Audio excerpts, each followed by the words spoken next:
Ассалаумағалейкум, құрметті ағайын. Міне, мен қазақтың әнін домбырада қалай тарту керек түсіндіретін боламын.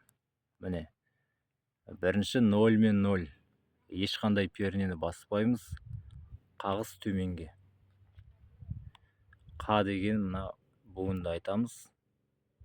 Одан кейін 0 мен 2. Қағыс жоғарыға. Зақ, қазақ. Қазақ деген сөз шығады сонда.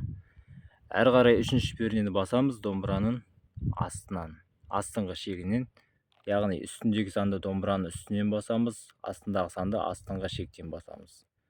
Үшінші пернені басамыз да қағыс төменге жасаймыз.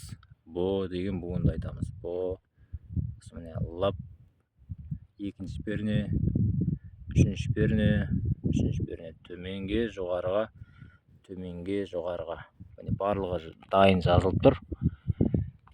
Сөздері дайын тұр. Міне сонда мынадай сөз шығады: қазақ болып тумағанда нетер ем. Қағыстар міне дайын тұр. Мына қағыс төменге, мына қағыс жоғарыға, мынау төменге. Әрі қарай да дәл солай таба береміз. Міне бұл жалғаннан бақыт таппай өтерем. Көрдіңіздер ма? Үйренуге ең ыңғайлы әдіс. Осы әдіспен үйреніп алыңыздар ал. Сәттілік.